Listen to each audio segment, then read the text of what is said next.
You guys are really loving when I'm answering your questions. This one's a little bit of a two-parter. It's a short question, but it's got a lot of information in there that I'm ready to share with you. This viewer asks, I've been wondering how much therapy for teens costs and if your insurance can cover the costs. I absolutely love this question because it doesn't assume that the cost for therapy is only financial, and I'm going to address that in this video. My name is Mallory Grimsey, and I am a teen therapist. Yes, a real-life licensed mental health therapist. So let's jump into it. The four main costs to consider when starting therapy are time, energy, commitment, and of course financial. Your time is a valuable, precious commodity, and we only get the same 24 hours in every day. As a teenager, your life is really busy. There's a lot of your time that's already accounted for, so there's not a lot of flexibility in how you can use your, I'm gonna say, free time, because even your free time is obligated to things like completing your homework and your chores and just making sure you get enough sleep in the night. And let's not forget keeping up with your friends, right? Anyone else feel crunched for time or time challenged? So one of the things that you want to factor in is not only is this a good time for you to show up and start therapy, but do you have the time in your schedule to show up for 1 hour a week to get you started? Because that's usually the commitment that we ask from you up front. If you don't have that weekly availability yet, I would start looking at your calendar and your schedule to see where you could potentially free up some of that time and space before you call for that first appointment. Or if you're under 18, having your parents call. Another consideration that you need to factor in is your energy. Therapy is emotional and it is active. It is not a passive, like sit back and let the therapist just kind of like work their magic on you. I would love to think that we have that power and ability, but we don't. I know that very well. Yeah, we're just catching everybody's problems.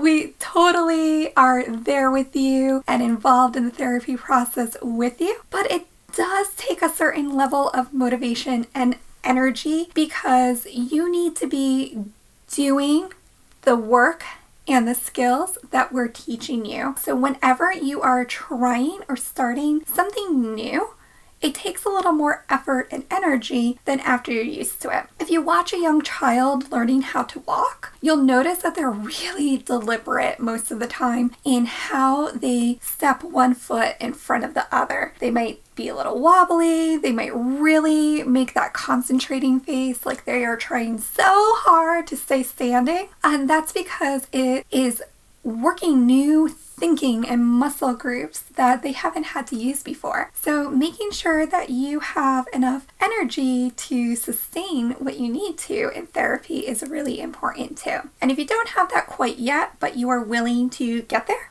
working with a therapist can help get you there as well. So this is probably the least talked about but most important cost to therapy for teens, and that is your ability to commit. Commitment, commitment, commitment. I know that our relationship world tends to be commitment averse at the moment, especially when you are a teenager, young adult. You just want to live life and be free and like do what you want, which is totally fine if that's your jam. But if you are going to start therapy, you really have to stay committed to the process in order to see the results that you want. So that means keeping your scheduled appointments, making an effort to work on the things that you're working on in therapy outside of the therapy room, making sure that you are invested in letting your therapist know what's working and not working so that we don't keep recreating the same wheel thinking that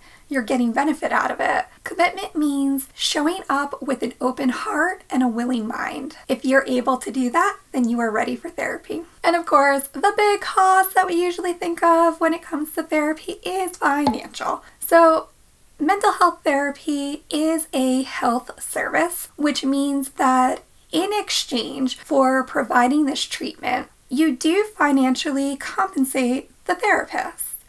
It costs a lot of time and money and investment to obtain this knowledge and then be able to practice it with other people. It's really making sure that the therapist is well taken care of so that they can then take care of you and your mental health needs. Now, sometimes insurance can cover some or all of the financial costs of therapy. I'll be talking a little bit more about that in next week's video, so that'll be right here when it's live, because it's a little more involved than I can get to in this particular video. If you found this information useful and helpful, please be sure to share it. You never know who you could be helping in the process. Thanks for watching.